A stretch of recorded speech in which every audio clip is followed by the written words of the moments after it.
Welcome, welcome, welcome. You've joined us for our first-time homebuyer seminar webinar. Good morning, good afternoon, good evening. So whether you're watching this live with us on the webinar or if you're catching the replay, I appreciate you joining us today. So I want to do a quick check and make sure that we have audio and that everyone can hear me. If you have ever been on these events before, it is not uncommon for the presenter to talk in a vacuum for some period of time without knowing if the audience is along for the ride.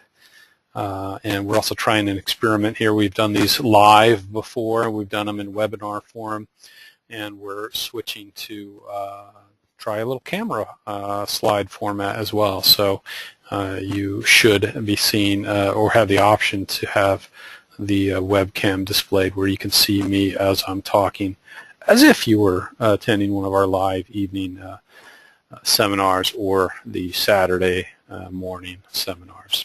So we're going to give it a couple more minutes. It looks like we're getting audio, which is terrific. So we're going to give it a couple more minutes before we start the formal presentation, and then we'll get rocking and rolling. We've got an action-packed event, and if you occasionally catch me looking down, it's because I don't have everything memorized. In fact, I have very little of it memorized, but I've given this presentation so many times that I should. But I do like to keep track of things. One thing I'll note as we're waiting for the rest of our group to show up, the one thing I'll note is that I will not be addressing questions in the middle.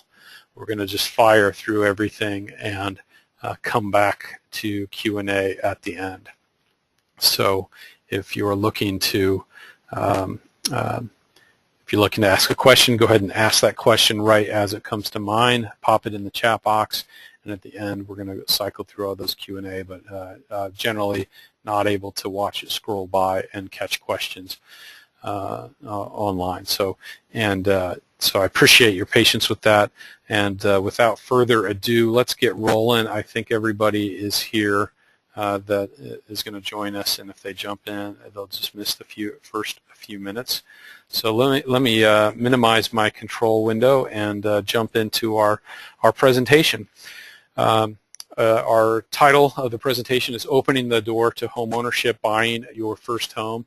And again, my name is Lauren Winsler. I'm the branch manager. I'm a loan originator with Frost Mortgage. In the last 5 years, I've dedicated my life to helping people buy their first home and helping homeowners with their home mortgage. And I really come from the heart in working on people's mortgages. The reason I got into the mortgage business and the way I found myself in the mortgage business is actually kind of a unique story. My wife and I got married in 2004. In July of 2005, we woke up one day and said, let's buy a house. And about two and a half months later, we are the proud owners of a $686,000 house, and in sunny southern Sonoma County. And with $686,000 of interest-only mortgage obligation, you start to wonder what you've actually got. And we knew very little. I consider myself pretty financially savvy, but we didn't know a lot about mortgages at that time. And over the next 2 to 2.5 years, I dedicated myself to trying to understand it. And at the culmination of that dedication, I became committed by joining a mortgage company in 2008. And less than a year plus later, year and a half, I've got my own firm, and we're charging ahead, helping people to buy homes and to helping them restructure their debt and refinance. So I'm really proud of what we've built, and I'm proud of our partners at Frost Mortgage and Primary Residential. There's a picture of the team. I consider ourselves to be a boutique lender. In other words, there's not 500 loan officers that you might talk to any random person. It's a very select group, and everybody that works with us knows how to get loans done and understands the loan process very finitely. And you'll see in our picture we got Jay Thomas in there in the center with the suit on. That's Greg Sr. and then myself. Not pictured is our loan processor Aaron and Sarah in marketing. appreciate this team and love this company very much. So what's our agenda? What are we going to cover today?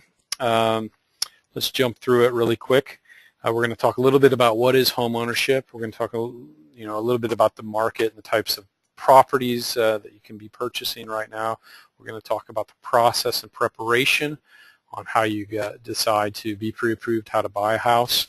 We're going to talk about credit, qualifying, loan programs. This is usually where people start taking a lot of notes or their eyes glaze over. So it's got the California edition spin as well, because we're going to talk about loan programs that are somewhat specific to California.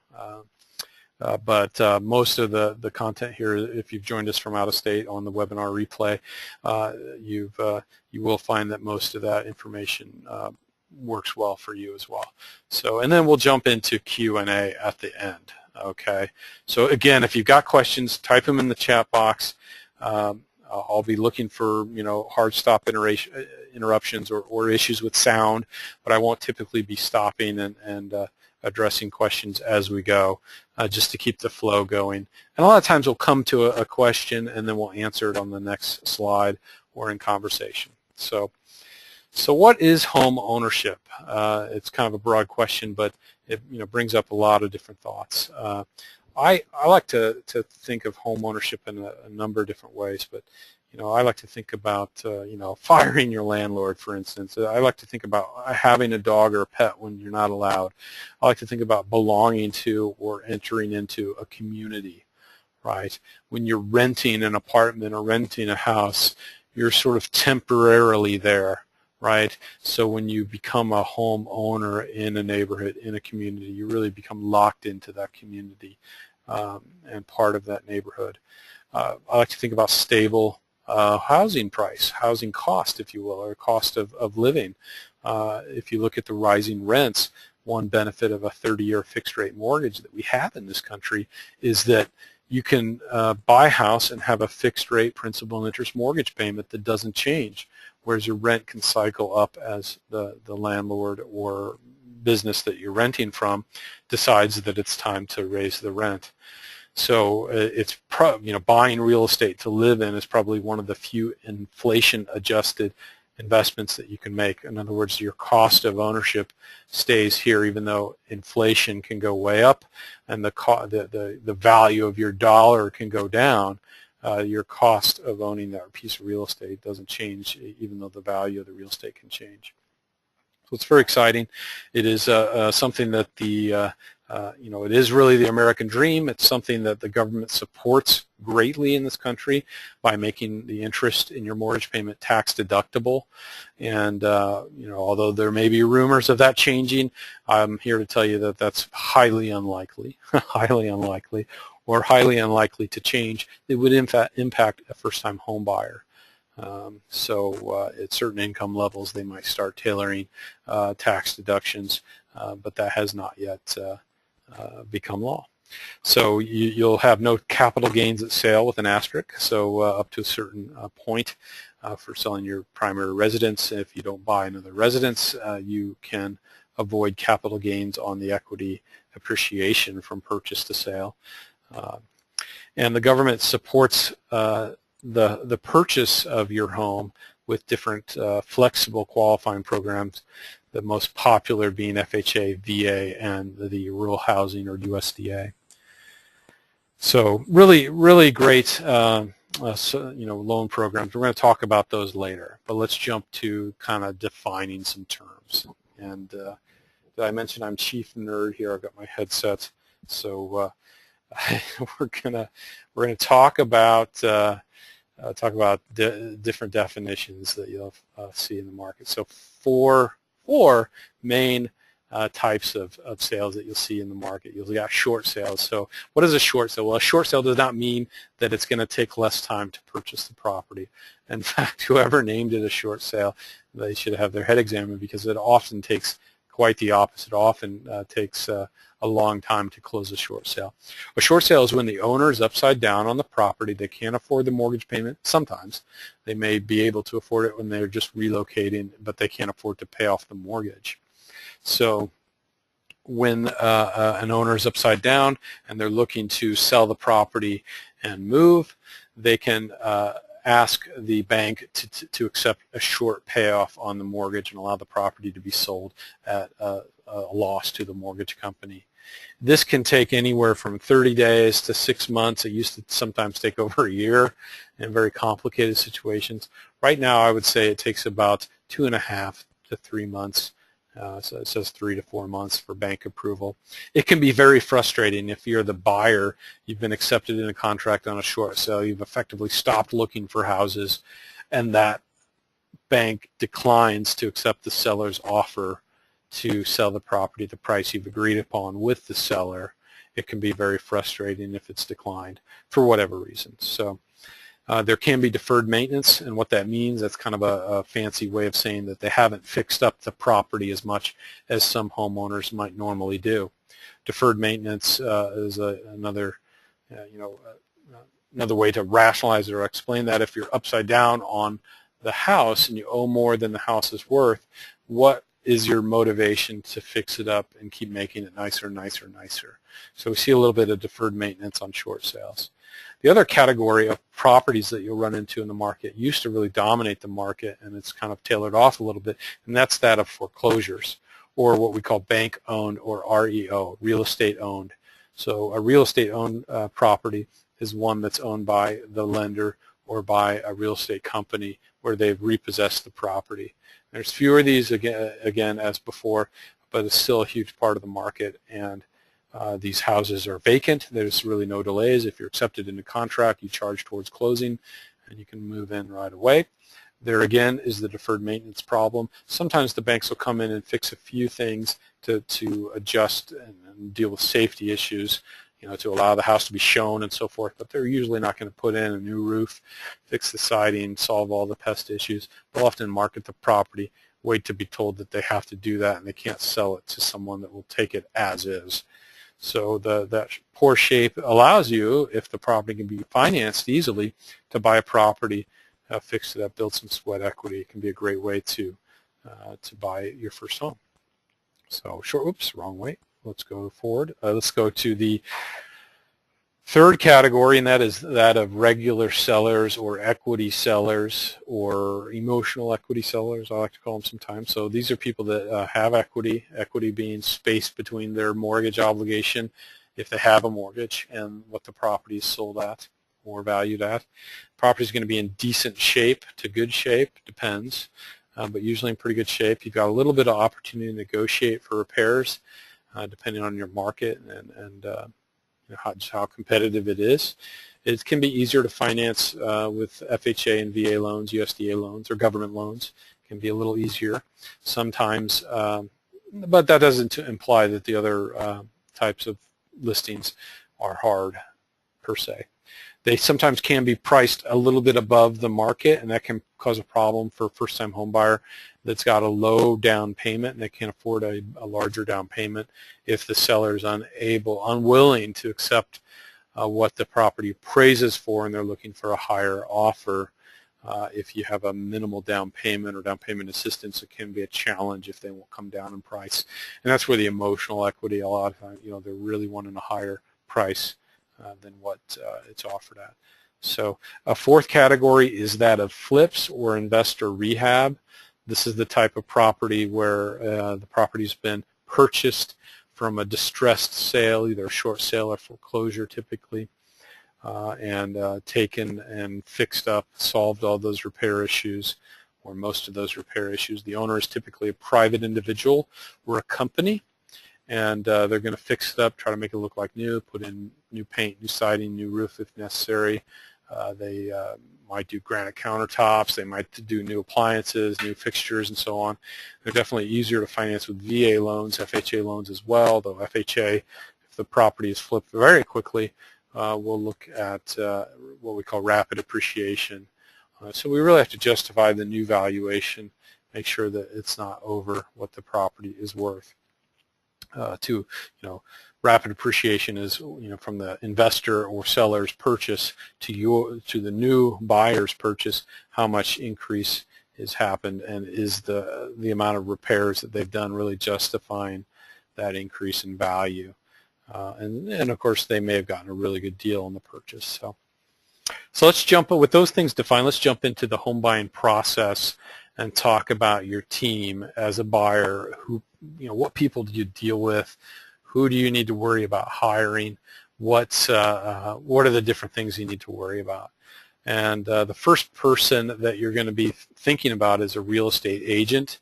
A real estate agent is the person that negotiates the contract. They show the houses. They help you make an offer and help you get accepted to purchase that property. The real estate agent, you don't want to be spending too much time with real estate agents until you're pre-approved for a mortgage. I'll come to that later. But a real estate agent, probably the biggest question or the biggest unknown that we can talk about in this presentation as a first-time home buyer, the real estate agent is paid for by the seller in this market. I mean, 1 in a million chance that you would run into a situation where you have a private individual, private seller that's unwilling to pay real estate commissions and is not represented by a real estate agent. Maybe they're a for sale by owner, and they're unwilling to pay a real estate commission, and other arrangements can be made. But the real estate agent is the selling agent, if you will, or the buyer's representative, and the listing agent, or the person representing the seller, is going to be paid for by the seller at the close of the transaction.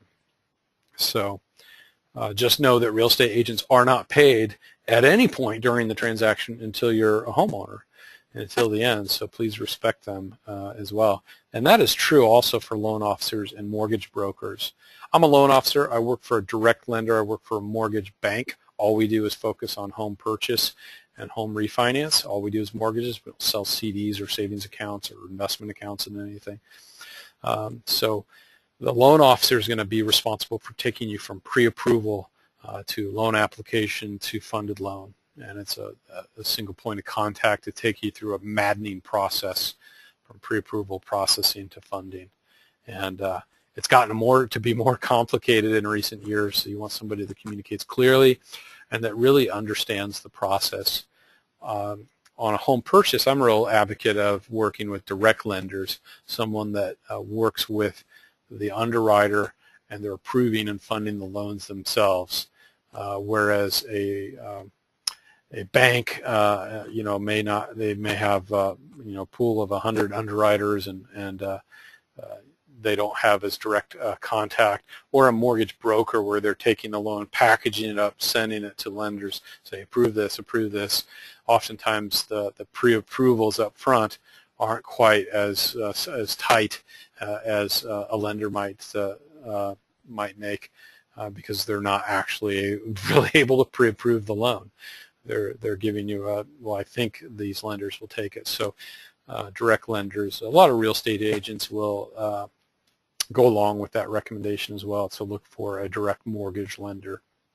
So home inspectors. Home inspector is something that the real estate agent will typically help you hire. A home inspection might cost anywhere from $250 to $450, somewhere in that range, depending on the property type and what needs to be inspected, the size of the property, cost of the property. A home inspector, again, is not producing a report that you as the home buyer can review, and is typically not made subject to the loan. In other words, you're not going to send that to the lender to review. There are a few instances where a home inspection is required to be part of the loan process, but it's very out of the ordinary. But a home inspector is usually referred by the real estate agent, so they take care of that for you. So at this point, you've only had to worry about finding a good agent and loan officer. So appraisers and surveyors. The appraiser is the individual professional that's hired by the bank, by the lender, to come in and appraise the property. So again, you don't need to worry about hiring an appraiser to appraise the property when you go to close on your purchase. In California, it's very rare because of the way that property's parceled and because of title insurance, to have a surveyor involved. It's very common in other states to have a survey done before closing, but in California it's very rare. It's sometimes possible to bump into that with rural type properties where there's more acreage involved, but a surveyor would typically be hired by the lender as well, just through the same process that we hire appraisers. It's third party, it's hands off. And you would have your insurance agent, which would be possibly the insurance agent that you buy your car insurance from, or it may be a different company or different agent altogether. It's just something that after you get accepted to buy a property, you're going to want to get that insurance lined up as soon as possible. We never want to wait to the very end. So if when talking about insurance, we're talking about your fire or what we call hazard insurance, what covers the entire property. When you're renting, you might have a renter's policy. A lot of people don't, to protect their personal belongings. But this goes beyond that. This is covering the structure of the home. And if the property that you're purchasing is in a floodplain or flood zone, it goes further, that will require, the lender is going to require a flood insurance policy as well. So if you'll know early on in the process if the property is in a flood zone, and that's something that you want to look at if that's a concern when you're looking at properties, and even before offering. Find out, is it in a flood zone? Am I going to have to pay flood insurance to buy that house? So, and do I want to buy a house that needs flood insurance as well? It's a good question. So, but common in many areas, so don't be afraid of that as well. So title and escrow officer. So title insurance is what covers when you buy a property that guarantees that you're the owner of the property with just that mortgage obligation attached to it at the close. So if you buy a property cash, they're going to get a title insurance policy would guarantee that there's no deed or title imperfections that would say anyone has a lien to the house. Okay, so anything is going to be covered by that. And to obtain a mortgage in California, you do need title insurance. You technically don't need to close through escrow, but you will need title insurance to cover the owner and the lender for the perfections or imperfections in the deed or title of the property. Escrow is the function of placing the down payment and closing costs plus the new mortgage, combining that together and paying off the seller and paying off the seller's obligations, their mortgage and so forth. And that is orchestrated and done by what's called an escrow officer. And usually title and escrow are closely linked, and the escrow officer is going to be working with their own title company or subtitle company or purchasing and offering title insurance as one package. Sometimes they're different companies. You may have heard of companies like a First American or a Fidelity or an Old Republic. These are title and escrow companies. Now, who hires the escrow officer? Typically the real estate agent, or in a competitive market, a seller's market, is typically going to be the listing agent or the seller that appoints what escrow and title company is going to be used. When you buy a bank-owned property, you may obtain a discount on the owner's title or transfer tax, for instance, if you agree to use who the bank appoints as their preferred title company. But they can't require you to use any specific company as the buyer as well. You can ask for someone different. So and it's always subject to negotiation. But those are your team, right? But again, if this seems overwhelming, the only thing you need to worry about is getting a good, trustworthy real estate agent and loan officer. And those two things will take you the way. So preparation, what do you need to get pre-approved? This can be a brief discussion of the needs list. We commonly call this a needs list. I'll fax you a needs list, right? Let me email you what we need to get started. So if you're going to be pre-approved to buy a house, you're going to want to start collecting your pay stubs. If you work a biweekly pay stub, you're going to want 3 pay stubs. If you work a weekly pay stub, it's 5. If it's monthly, it's going to be 1, your most recent pay stub. These pay stubs need to contain year-to-date figures, okay? So covering 30 days. You're going to want to look at 2 months bank statements. Should say 2 months in here, all pages, okay? Specifically, if you have a lot of bank statements or bank accounts, we're going to focus primarily on the place where the down payment is coming from and closing costs. But more is better. The kitchen sink is the best. So specifically down payment and closing costs, but also where is the income coming into and your rent going out. Those are good statements to include for pre-approval. Your tax statements like W-2s, 1099s for the last 2 years, as well as tax returns for the past 2 years. Not in every case, but specifically if you're self-employed or in certain types of careers or if you're paid certain ways, we're going to be looking for those tax returns. If you've changed jobs and so forth, it's common to look for tax returns to get pre-approved. And we're going to want a photo ID to make sure you are who you are when we're marrying the credit and income asset information to get you pre-approved. So your current government issued ID, getting that up front and out of the way, Social Security card as well, solves that up front and out of the way. So what you need to know about documentation when you're getting pre-approved and then subsequently apply and be approved for the mortgage is that it's more documentation than you can possibly expect.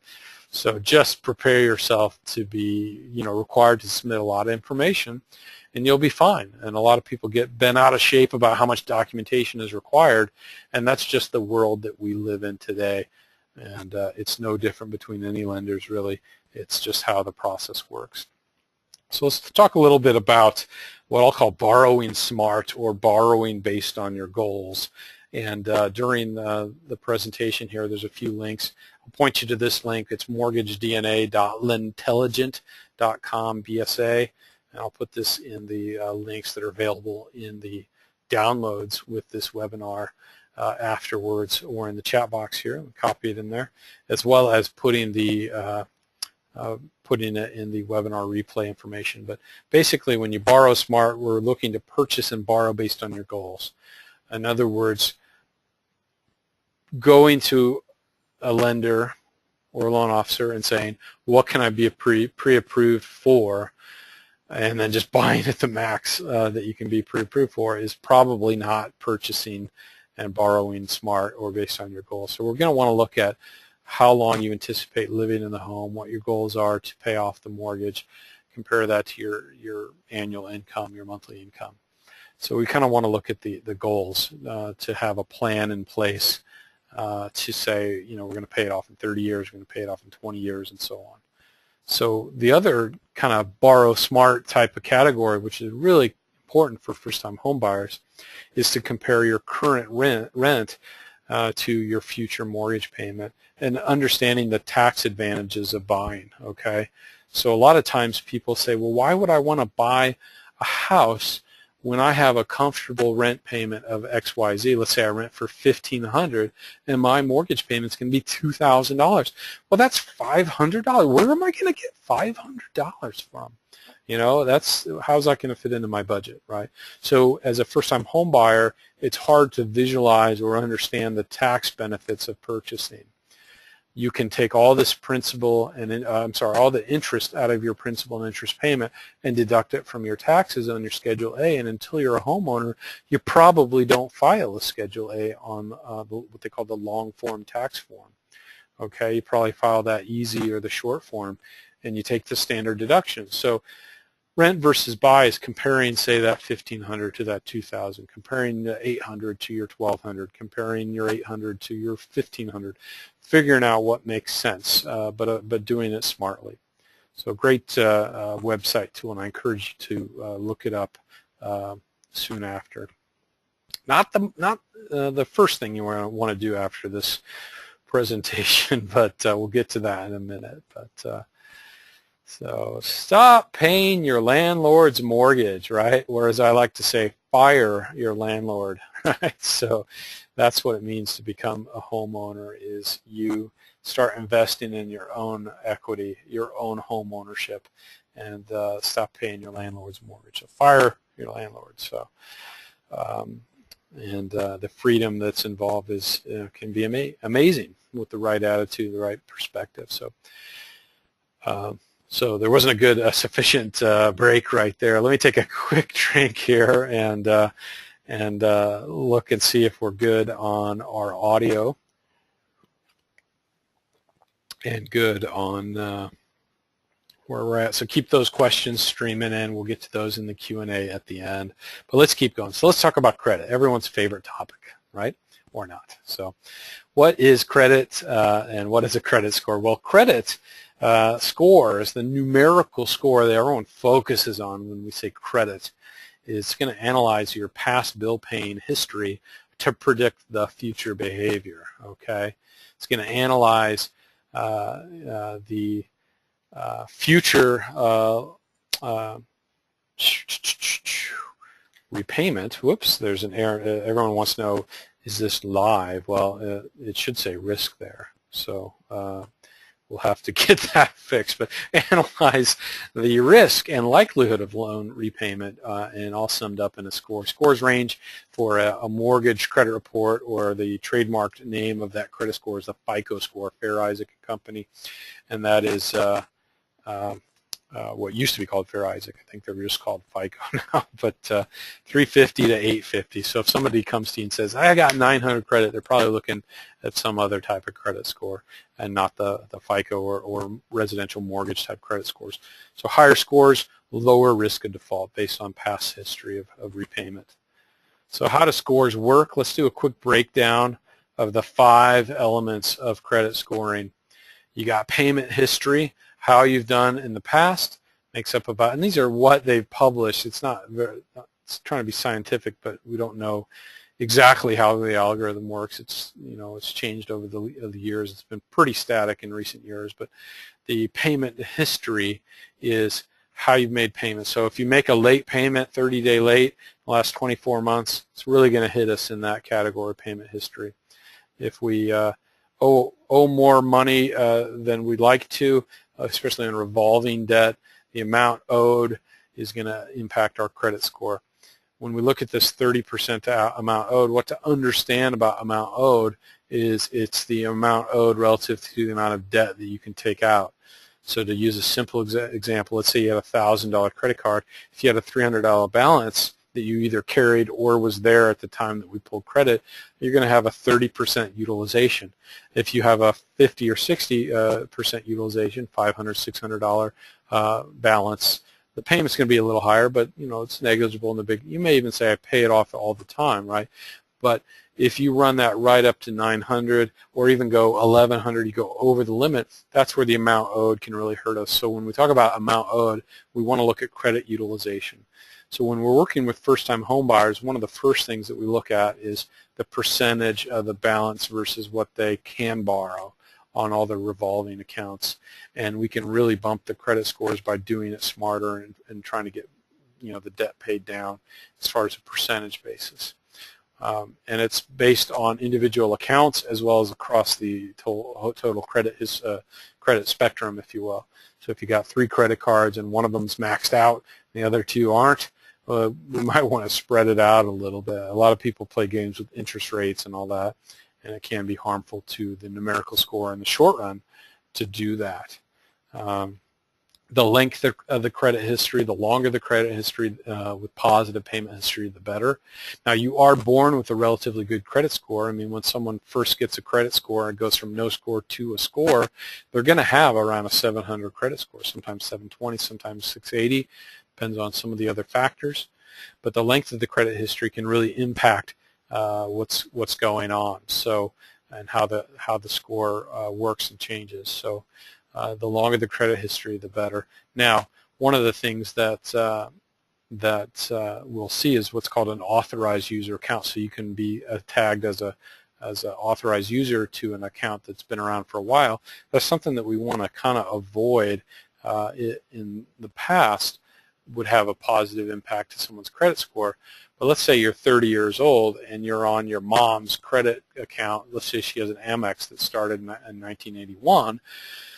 And you look at that account, you know, if we're looking at that credit report and the underwriter's looking at the accounts and sees that you've got a credit account on your credit report that's been around longer than you've been on this earth, they're going to ask to have that removed and have your credit score rescored to see if that's impacting the credit score at you know, positively to where it shouldn't work, so it doesn't help. So that's going to change in the future, but it's something in the mortgage business they've already gotten wise to that. So authorized user accounts to try to impact the length of credit history is kind of a no-no.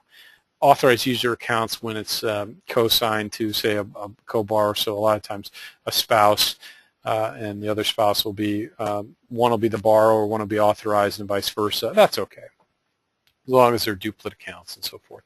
New credit, 10%. Shaking the cursor here. this is one of the most common questions that I get asked is, if I have my credit score pulled, how does that impact my credit score? In other words, if people come to me and they want to get pre-approved, and I say, well, let's pull your credit, and they say, no, I don't want to pull my credit. That's going to lower my score, and that's just simply a myth. Okay. Credit inquiries can have an impact on your credit score. When you're applying for a mortgage, we're talking about a 1 or 2 point. It's negligible. You can have as many mortgage companies pull your credit in the first 14 days after the first credit inquiry, and it all counts as one inquiry on your credit. Okay, so the algorithm has been changed to account for what's called rate shopping or comparison pre-approvals and so forth. A good example would be for an installment loan. If you went to a bunch of car dealers on a long holiday weekend and said, I'd like to buy a new car, what can I be pre-approved for? They're not going to just pull out financing and say, well, you're eligible for the XYZ APR and here you go. They're going to want to know what credit score you have to give you a truthful recommendation. Same as a mortgage company would do, right? So if you went to 5 different car dealers over the weekend and each one of them pulled your credit, is that going to be bad for your credit score? Well, no, because all those grouped together, the algorithm recognizes what's going on, recognizes that as one credit inquiry, right? So where credit pulls do hurt you and should be avoided like the plague when you're getting pre-approved and when you're marching towards a home purchase is new revolving accounts or new finance accounts. Okay, a revolving is like a credit card or store card. A finance is like financing a refrigerator or furniture and so forth. We want to avoid any new credit or credit inquiries. Just say no for saving 10% at the checkout line. And you think, well, that would never happen, right? People don't do that. They do it all the time, and we remind people all the time, and they still forget. So just, don't buy the new refrigerator until you're until you're in the house, right? And let's try to account for it and buy it cash anyway, but that's borrowing smart. So those are the main categories that we talk about and how FICO scoring works and how credit scoring works. There's some things that are very non-intuitive, so you want to work with a loan officer that understands credit scoring if they're going to be advising you to do things to try to get your credit score up to get pre-approved. Make sure they really understand what's going on, and don't just get pawned off. Go to this credit repair company and spend a bunch of money. That stuff doesn't work. That's usually more harmful to you anyway. I don't advise credit repair because usually the money that you spend on credit repair can be smartly applied to paying off past debts or collections and solve the issues at hand quicker. So common credit problems, good transition. And I'll just kind of go over these. Excuse my eyes looking down. So multiple credit cards used to the limit. So if you've got a lot of stuff maxed out, that's not so good. New credit when existing loans remain unpaid. So it basically says to the algorithm, hey, I'm borrowing money to pay the other payments, right? Not good. Patterns of late payments, or what I call sloppiness. Let's not have that. Let's pay things early and often. You got negative credit events down here at the bottom. We talk about bankruptcies, Chapter 7, Chapter 13, where you work out the debts. You got credit counseling. You got judgments, collections, charge-offs, and then the major ones that we see very frequently now would be foreclosures and short sales. So all of those are things that we can work through and advise with. I'm not going to get into any specifics, about waiting periods and whatnot, but these are the common problems that we see. And we talked about what you should do immediately or first after attending this webinar presentation. And I'm going to slow down and say it very carefully. And if you're not paying attention, now is the time to switch windows and tune in, because this will be the most important thing that you can do at the conclusion of this. And that is obtain a credit report and review it. Make sure you know what's on there. Why? Because 79% of credit reports contain errors, and that's from a study from 8-9 years ago, but it very much holds true. A credit report is a bunch of different banks and lenders all reporting data to this file, and your credit file is just whatever gets thrown in that bucket. And believe me, errors get thrown in that bucket. Okay, there's 3 credit reporting bureaus. You've got TransUnion, Equifax, and Experian. And on those credit bureaus, you can have serious mistakes. 1 in 4 will have a serious mistake that actually lowers your score enough to potentially impact the credit offered, the rate offered, or may outright deny you for the loan. The most extreme case I've seen recently, and I mean really recently, and I've seen a lot of different cases of errors and problems on credit. One of them was where one of the bureaus just had the wrong credit score, and they had erroneous personal information as far as names and addresses and past history. Even had probably 25 different trade lines and a bunch of student loans with a lot of late payments, and the credit score was over 120 some points lower on that bureau than the rest of the score. The buyer had pristine credit, just under 800, and had very good credit history. To see this big of an error was kind of startling.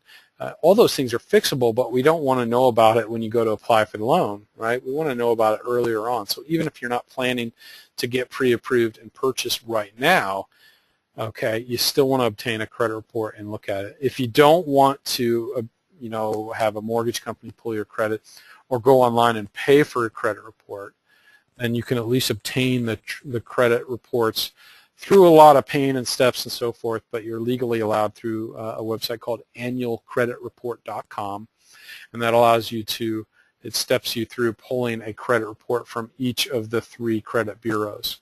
Now, those credit reports don't contain the credit scores, but obtaining those all at once and reviewing them can tell us if there's any errors. But if you don't know how to read the things, the safest bet may be to just get a credit report. And we offer free credit reports as part of the process of getting home buyers pre-approved. So we can give you a credit report for free and review it with you and interpret it. If you've never looked at one, it's kind of like reading Greek or Latin for the first time. So we'll want to review credit, necessary, unnecessary, payoff. We don't want to close any credit accounts. Don't want to pay off and close any collections until we review things. We want to resolve collections and pursue what's called deletions. So you say to the creditor and say, I know it says I owe $400. I'll pay that $400, but I want you to delete the negative item on my credit report. Some creditors will do that. Some will not. And if there's outright errors, we want to dispute those errors and get them fixed, like this Social Security problem I mentioned before, that can be quite difficult to dispute. And I know from experience we don't want to wait till the end to complete those disputes. So moving on.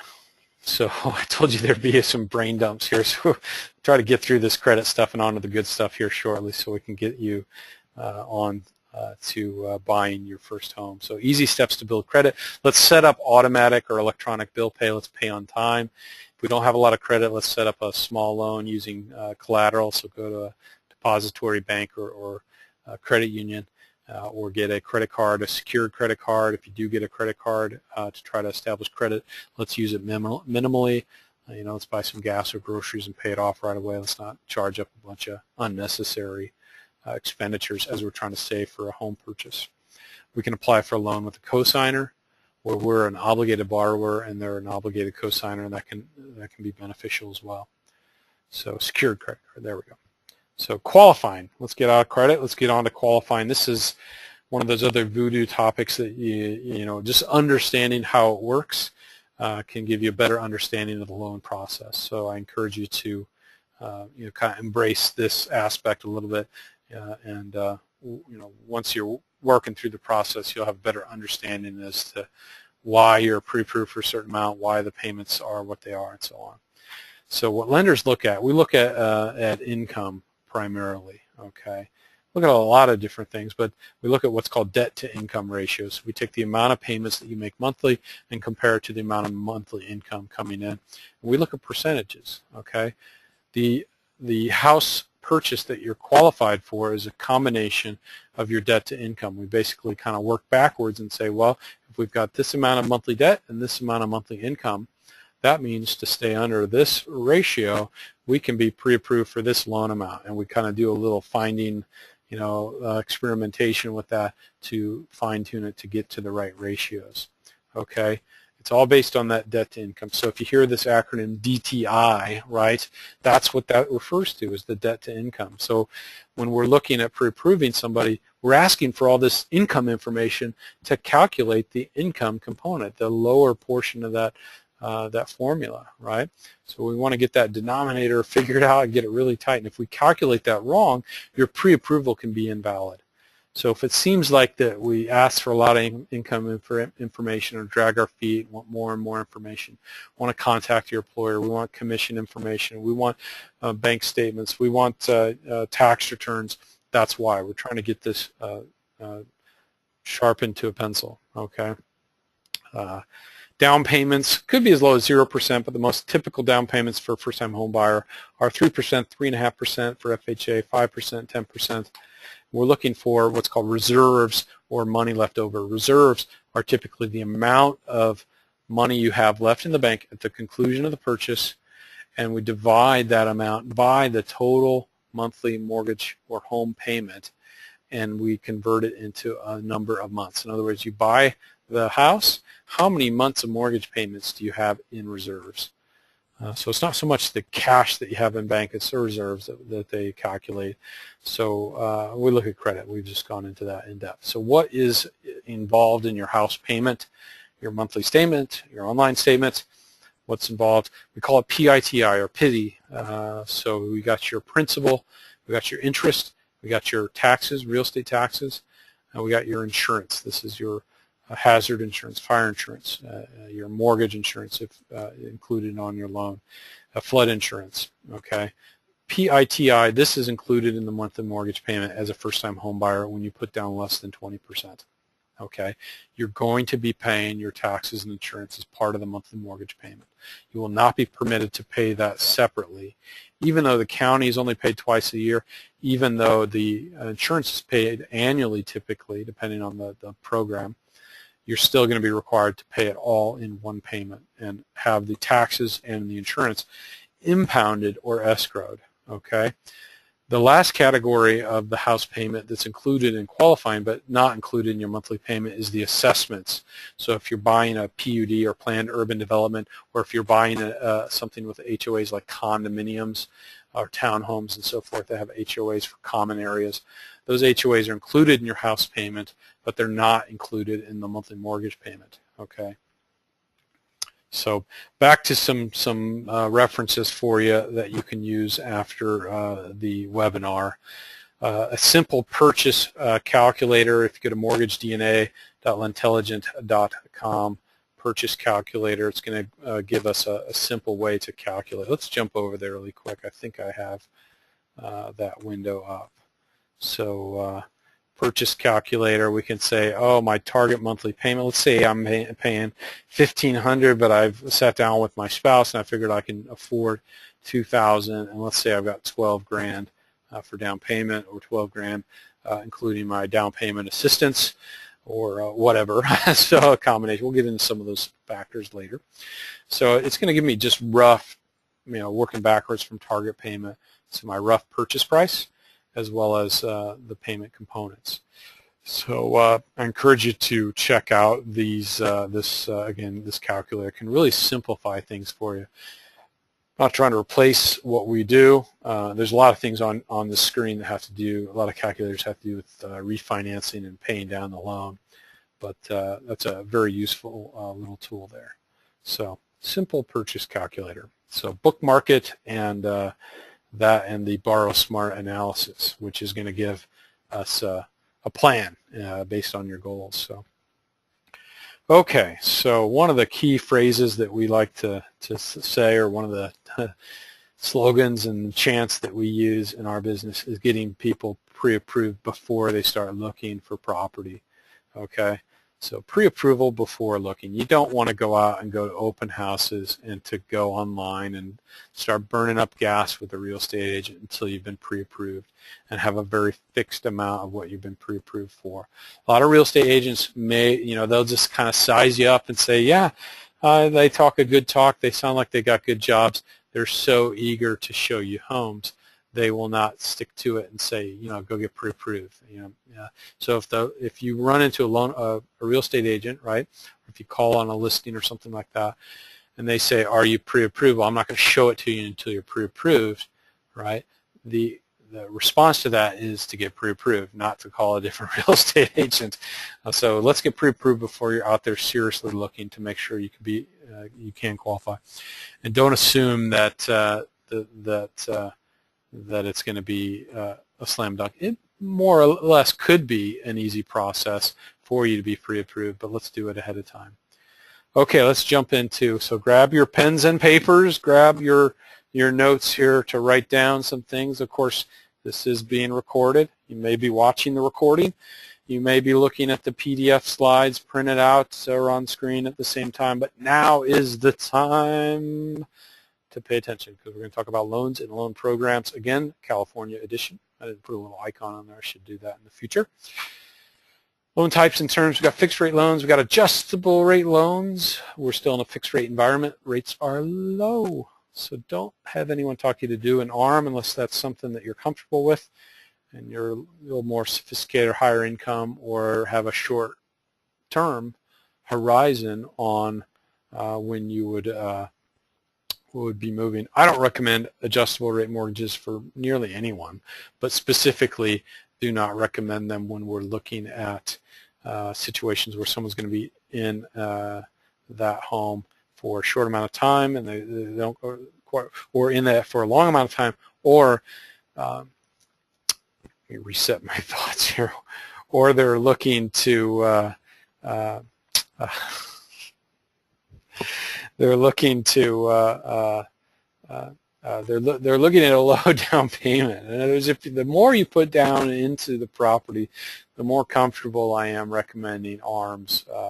If you have a low down payment for some home buyer, you should steer clear and go for the fixed rate. So you got terms, you got 30 years and 15 years are the most popular. You can have 20, 25, you can have any term technically. We do terms of all sorts of combinations of months and years. So, but the most common is 30-year in California. So you got conventional loans. You hear a lot about conventional FHA and so forth here on out. Conventional loans are your standard type of loan program. You know, under 417 is the current conforming loan limit, and then in different counties you'll have what are called high-priced or high-cost loan limits that can go, in the past went up to 729, 750 for a single-family residence. Those limits have come down, but we still have those limits for certain government loan programs. So we're not going to cover all those specifics here because those numbers change yearly and could change by the time you view this replay if you're viewing the replay. So conventional loans, the most common type of conventional loan is your good old-fashioned 20% down. You might have something with less than 20% down, and that's when you're going to be required to obtain private mortgage insurance. Or you're going to require a second mortgage, so you could have a first mortgage and a second mortgage. Second mortgages have virtually disappeared from the market. I'm not aware of anybody doing a lot of second mortgage lending. There are a few exceptions in certain types of loan programs, but we're going to pretend that PMI is the way to go. Although second mortgages may start making a comeback. But PMI is basically insuring the lender against default. So if you put down less than 20%, they're going to require, depending on how much down payment and other credit and income factors, how much insurance you need to pay monthly for the privilege of not putting down the entire 20%. And if you think PMI is a negative thing, just think about how much it requires in PMI payments to save the additional down payment to get to 20%. The market may pass you by while you're wanting to save more down payment. PMI is a great tool to get into a conventional loan. With a conventional PMI loan, you'll have about a 3, 5, and 10%, most common types of scenarios, even 15%. You have a higher FICO. There's different types of PMI. There's monthly. There's single premium where you don't have monthly. You can have a higher rate with the lender paying the PMI, what we call lender-paid PMI or taxed advantage PMI. A lot of good combinations to get into here. So higher FICO, higher credit, higher income. We're going to be looking, and if we've got down payment, we're going to be primarily looking at conventional loans. Okay. We may also look at FHA. FHA is your classic 3.5% down payment is your minimum down payment. Most FHA loan programs have a 640 minimum FICO. We can go as low as 580. We have a loan program that goes 580 to 639, and we have a loan program that goes 500 to 579 as well. So FHA will go as low as 500 credit score and lend on a purchase or refinance. So monthly mortgage insurance is always required for the first 5 years or until the loan's paid down 78% loan to value, whichever comes first or in sync. You'll have what's called an upfront mortgage insurance premium, which is currently 1.75% of the loan. It's been that way for a while now, so say putting that in this presentation, but it could change. It was higher, it went down, then it went back up. But basically means if you buy a $100,000 house and you had a $96,500 first mortgage, you're going to have a chunk, 1.75% of that 96.5 added back to that, so that when you compare your purchase price to the loan that you have at the end, it's going to look like you didn't put 3.5% down because we're financing that upfront premium back to the loan, right? So don't be confused by the word upfront. It doesn't mean that you're paying almost 2% of your loan amount as a closing cost. It is not like an upfront fee that's charged. It's basically the lender sends that money to HUD as an upfront premium payment of mortgage insurance, and then for the remaining life of the loan. It's currently life of the loan with FHA. It used to be 5 years. In the current scheme of things, I said 5 years earlier. That's changed very recently. But for the life of the loan, you're going to be paying your monthly mortgage insurance premium. So the down payment can be a gift, which is a great feature of FHA. So you don't have to have any down payment if you get a gift from a relative or someone with a very defined relative type status or prior existing relationship, someone that's not providing the gift that has some kind of potential equity interest in the property. You can also have a family member co-sign the loan, or what we call a non-occupant co-borrower. So we can add income to that DTI equation by having somebody come on as a non-occupant co-borrower. Very unique with FHA to be able to do that. Basically, say mom and dad could come on and co-sign a loan, put the college student on there, where they have some part-time income, and essentially buy a condo or a house or something like that, and they could the younger person that maybe doesn't have as much credit or income can make that payment or rent out a room to their friend or something like that. There's all sorts of combinations, but the family member doesn't have to live in the property to co-sign the loan. So great tool with FHA. Our program internally, and this is the program that we get the most inquiries online for. So if you're watching this and you've browsed over to this, you may have found us by researching our low credit score FHA program. We call it the FHA Choice Program. So it gives us 500 to 639, so 640. If you got 640, we're going to go with the standard program, but basically allows a 3.5% down payment with your own funds. If you're over 620, gift can be eligible, so between 620 and 640. If you're doing 10% down, we can go below 580. It's a more difficult loan program to get approved. It's very easy if we take the right steps and take time. So we're going to look for at least 2 months reserves at closing. We're going to look for more stable employment. And stable employment is probably the most important. So if we've got a spotty work history, it's going to be harder to get pre-approved and harder to get approved at the end. We'd like to be in that existing job or line of work for the last 12 months without any changes, and we're going to verify the last 12 to 24 months of rental history. Hard verifications to make sure it's been paid correctly and on time, and make sure that you're paying what we're stating that you're paying. And we do require a HUD-approved home ownership workshop. Unfortunately, watching this webinar and participating in this does not qualify, although it probably should. It probably should. But we help you, point you to various HUD-approved workshops online or in person to satisfy that requirement. And it's a great idea to do a workshop like that. So moving on, thank you for serving for all veterans in the house.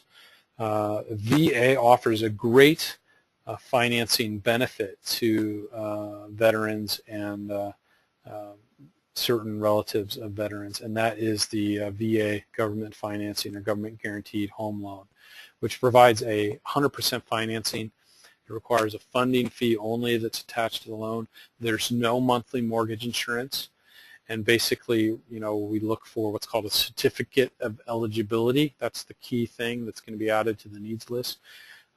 If you've been in the military, we're looking for that DD 214, I believe it is, on your certificate of eligibility. So who qualifies? Retired U.S. veterans, active military, proof of service, surviving spouses from service-related death, and so on. So if you're not married and your partner or fiance or future spouse or girlfriend, boyfriend, if cannot be a co-borrower on the loan, we can't just add people. They need to be either a part of that joint community property or married. They don't recognize, you know, girlfriends and boyfriends and so forth, partners that of the veteran. So if that's the situation, we really focus only on the veteran as the borrower in those cases. So there's a lot more to it. If you're working towards getting a VA approval, make sure that you're working with a direct VA lender. In other words, the underwriters need to be direct VA credentialed to where they can approve loans for the VA, and make sure you're working with a direct lender. It's not something you want that the loan officer doesn't know how to calculate residual income and so on. So at Frost, I think all of our loan officers are certified military housing specialists, which is a credential issued by USA Cares to help veterans, and that required taking a test and learning how to work with and help veterans in getting financing. So VA, a lot of times veterans forget about their VA eligibility. They don't even think about it when it comes to obtaining financing. So moving on, the other 100% program that you don't have to be a veteran, but you do have to buy a property in the right area, rural type of property, is USDA financing. And we're not talking about USDA as in, you know, grading your meat and grading the beef that you eat or whatever, although people think about USDA top choice and all those rankings and ratings and so forth, or school menus and whatnot. So we're talking about the Rural Housing Service. Basically, USDA has an arm of their agency that helps rural areas by encouraging banks to lend and make for more liquid house financing. So in rural type areas, a lot of times banks don't want to lend because there's less marketability for those properties, so they choose not to lend. Well, with USDA, we can get 100% financing, low down payment, no down payment. Right now, at the time of this recording, there's a 2% guarantee fee that's financed back to the loan, and we have a low monthly mortgage insurance or monthly guarantee fee is what we call it. It's only 0.4% compared to FHA, which is over 1.2%, so it's less than a third of what's currently required with FHA. It is income limited, whereas FHA is not. You can make as much money as possible with FHA and still qualify. With USDA, it's based on median income limits for your county. We're not going to delve into income limits for our local county or any other counties of California or abroad. There's a website that's very easy to obtain the income limits. We have to count income that's for all the occupants or would-be occupants of the household. So if my wife and I were buying a house, we've got 2 kids, but let's say grandma and grandpa are going to live in another bedroom, right? There we're going to count their income. So we'd have to count their Social Security, for instance, as part of the income that's contributed to the house payment. So minimum FICO 640 currently, eligible rural type properties, but don't be mistaken, rural type properties can be very close to suburban urban areas. It's based on population density and census maps. Now this type of these maps are changing right around the time that this is recorded, so we're not going to spend a lot of time looking at maps. I will say if you do a USDA loan, always work with a direct lender that knows how to run the GUS system. In other words, they need to get access to USDA to run the guaranteed underwriting system. So always work with a direct lender so that they can get into that system without guessing whether you'll be pre-approved. And also they understand the income limitations and how to calculate income. Because qualifying income is very conservative. We always give you a low qualifying income, right? With income limit programs, they're usually looking at best case scenario, right? So what is the maximum that you're going to make based on your current income?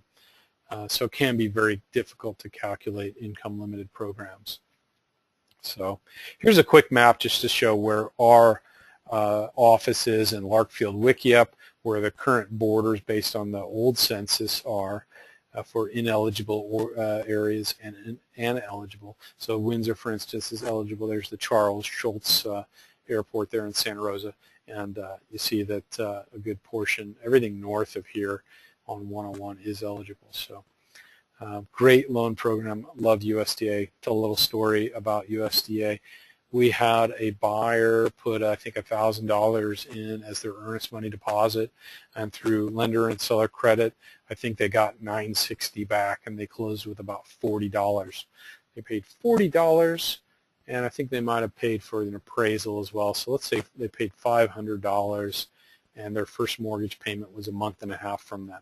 So a terrific program for getting somebody in if the properties qualify and if they can qualify under the income guidelines. So as a question, if you got any questions so far, I'm going to take a quick break. There's a couple more loan programs to cover. Let me take a quick breather. Cal HFA, again, California edition as far as this seminar and webinar goes. California Housing Finance Agency is a program that gives us, and it's synonymous with the CHDAP program down here at the bottom, and this is abbreviated, so it's a California Homebuyers Down Payment Assistance Program. It's an income limited program, provides down payment assistance for FHA or other government loans up to a max of 117 or 417 rather, the conforming limits for owner-occupied California residents only, and it provides a 3% silent second. So if you buy a house with an FHA loan, you're going to have to come up with a 0.5%. Sorry, so to purchase. And there's another program that kind of runs parallel to that we often recommend. It's called the MCC, or the Mortgage Credit Certificate.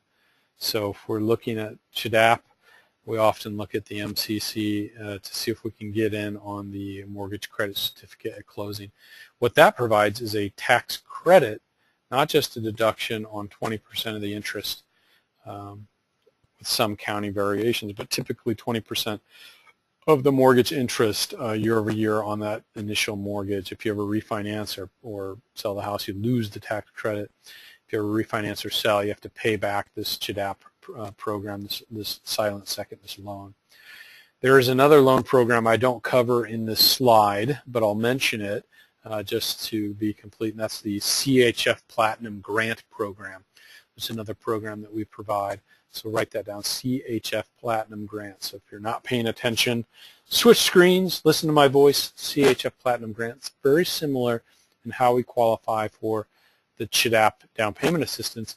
The difference being that the rate is fixed across all lenders, and it's usually just a tiny scotch higher than the what might be offered on the mortgage market, but the down payment assistance is a grant, which means that after the loan closes and the purchase closes, if you were to sell or refinance, you don't have to pay the money back. That's sponsored through the National Home Buyers Fund, nonprofit located up in Sacramento. So, and they have some MCCs as well that are associated with the CHF program that we love to work with as well.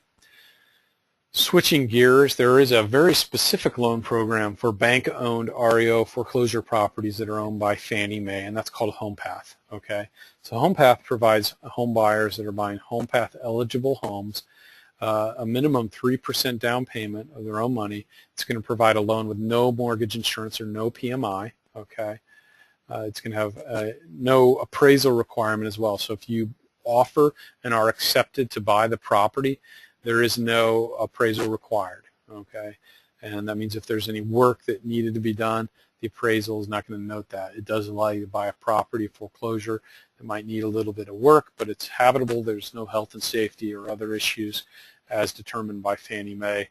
We can really do a lot of things with this, assuming the properties are eligible. So how do you find HomePath eligible properties? You want to be looking on homepath.com. Those listings are going to be in the normal MLS or multiple listing service in your area. They're going to be on all the major websites, but they might not say it's HomePath eligible, and it's not easy to search for that. So you're going to want to look at homepath.com and subscribe to the alerts on their system. They do give you a first look feature. I think it's the first 14 days where investors or non-occupant buyers are prohibited from making offers, and they prefer owner-occupant buyers for those listings. Minimum 660 FICO for the HomePath program.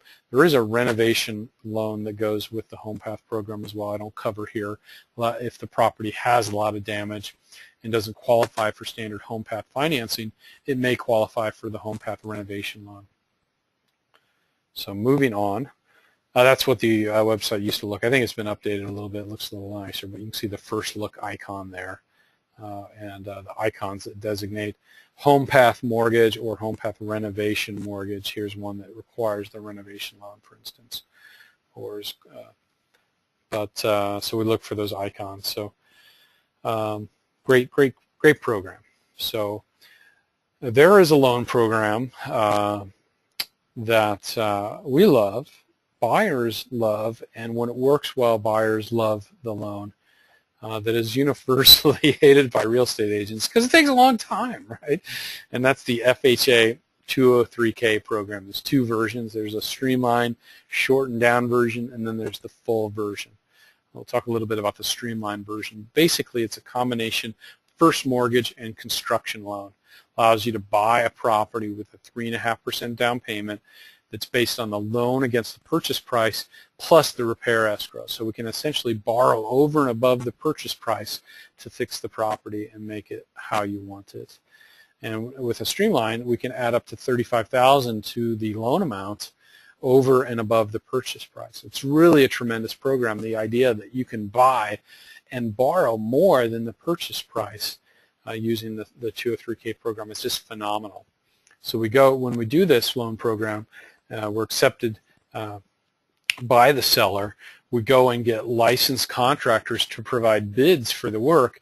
We take those bids, pre-underwrite them and pre-process them, package them up, send them to the appraiser to get the appraisal, which is called a subject to completion. So the appraiser doesn't appraise it as is, they appraise it based on its current value plus the repairs. And it's amazing how much value can be added on a 203K program. On the streamline, the renovations have to start within 30 days of closing and they have to finish in 6 months. Typically they're finished and everything's done by 90 days. 100% of these repairs can be entirely cosmetic. So we can paint, we can do roof, we can do appliances, we can do granite countertops and flooring and so forth, rugs, carpets and so forth. We're not really wanting to do luxury or structural items in the streamline. We can do structural items that require permits in the regular version of the 203K loan. And there is some amount of pool repair allowed in the loan program, typically in the regular full 203K. But you can't put in pools on the streamline. You can't put in any kind of landscaping and so forth.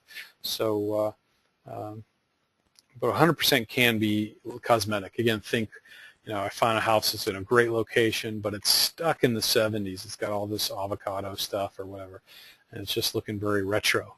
And we don't want that. We want it to be a little more modern. We can take the house into the modern decade using the 203K loan program. They do take 45 to 60 days to close at minimum. Okay, so they are a longer close, and the agent you're working with needs to be willing to step in and help with contractor bids if you're unable to do it as a full-time job. Because sometimes buying a house with 203K, it's like being a general contractor. and you got a job to work at, and the agent needs to be willing to step in and help out. And we can help out too, but we can't order the bids. We're prohibited by the program. We just underwrite and process the bids. We're not able to recommend contractors. So I've got some closing costs filled in from a previous presentation, but I added this slide as a result. So we're done with the loan programs, by the way. So 203K. So there's some other programs that we could cover that we left out of this presentation. But if you have any questions on loan programs or down payment assistance and so forth, please put them in the chat box, and we'll try to address those at the end. Let's talk about this closing cost slide, though, because one of the things that people, they come to my seminars, they come to the weekend seminars, people raise their hand and say, what are your fees? Right? They want to know about fees, right? Well, just, that's terrific. So I added this slide to just cover all the fees that we could cover to give you an idea. The rule of thumb when you're a first-time home buyer is that your closing costs are going to generally be about 2.5% to 3.5% of the purchase price. If you budget for that or factor that in with respect to, how this will get paid for, closing costs can be paid for by the seller. They can be paid for by the lender. You have interested parties like realtors kick in to pay certain closing costs and so on. You can have gift money or family money and so forth. Down payment assistance can cover this. But let's take a $275,000 purchase, and let me get a marker here, see if I can get an arrow working here. All right, so title insurance. We got two types of title insurance. We got owner's title and lender's title. So and these are numbers estimated from First American, so don't hold me. There's no disclosure here. We're not doing anything that's real here. So, but these are real numbers. So 1,500 in total. So we got owner's title and lender's title. Title insurance is required to obtain a mortgage. Yeah, escrow closing fees to close the purchase. So around 1,200 and all the closing fees, notary, recording, county, transfer taxes down here. But closely linked to recording. But I think recording's in my escrow fee up here. That's the $100. So there's usually some document fees and roughly about $85 to $120 in recording fees, depending on your county. Transfer taxes are going to depend on the county. That's down here, $865. Home inspection is paid before closing directly to the home inspector. It's usually ordered by the realtor around $250 to $400. We've got pest inspections, $250, $350 usually. It's optional, recommended, may be required by the loan program to get a pest inspection if the appraiser requires it. Can be paid through closing, can be paid in advance, typically paid directly to the pest inspector. We got lender fees. Our lender fee in California is $14.95, competitive. I mean, you'll see lender fees as high as $19.95. We're split up. We don't split it up, but underwriting, processing, doc fees, all the different fees, we wrap it into one. Sometimes we actually lose money on that. Sometimes we come out ahead. But this is not where we make our money. This is where we cover our costs. So, and the appraisal is usually about $425 on a conventional, $450 on a FHA, and an upwards of $550 to $650 depending on the property type, the loan amount, 2 units, 3 units, etc. So that's a quick thumbprint. This all adds up to about $5,800. So once you add in the prepaid taxes and insurance to establish your impound account for your PITI, where you're paying your taxes and insurance through the payment, this is going to be close to 3.5% of the purchase. So, all right, so let me see if I can get that to go away. Goodbye, arrow. We are closing in on the end. Can you feel the excitement? Okay. I can see you guys either nodding off or you're just totally jazzed to get your credit report, go into the simple mortgage calculator, go into the Borrow Smart, start collecting your documents, and start taking action to get pre-approved into buying a house. But now you're pre-approved, you're getting to the end. How do we close? What's the process? We're going to sign those final loan documents, the note and the deed of trust. We're going to bring our funds to closing, wire those funds, bring a cashier's check to escrow, sign all those documents. As a lender, we're going to verify the homeowner's insurance is in place and is sufficient. as well as final verification of employment. Make sure you haven't quit your job or been let go before closing. Assuming all those things happen and the escrow officer says we're on record, you go and get your keys from your real estate agent and be a proud new homeowner. So congratulations. Envision yourself at that point. What is it going to feel like to be a homeowner? I can't wait for you. So I hope we can be involved in making that happen as well. So this is where we jump to questions and answers. And I'm going to pause for a few minutes and see if we can copy paste these things and see what's scrolling through here to answer. So I hope you enjoyed the presentation. It's a brain dump. It may be overwhelming. If you're feeling overwhelmed, don't panic. Let's sit down and talk. The one thing that's true is that your loan officer or I or whoever is going to guide you to completion.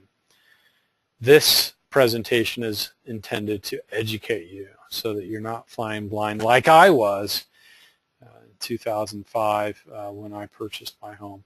So it really does come from the heart. I want to help you become a homeowner. I want to help you be pre-approved and guide you to buying your first home. So questions, and as we're drilling through to those questions, keep an eye on your dream and keep an eye on your goal.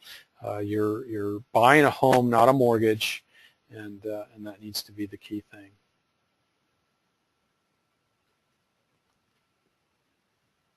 I'm going to turn off the camera here as we're zeroing in on the end.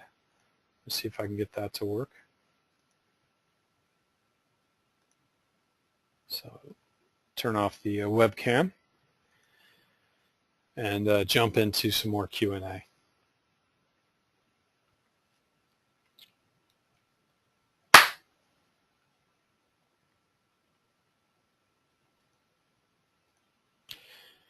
All right, thank you very much for attending our presentation and our webinar, and I hope you enjoyed it very much, whether you're watching it live with me right now or replay. I can be reached all the time at lauren@frostnorthbay.com or at 707-331-1414. Thank you very much, and have a great day.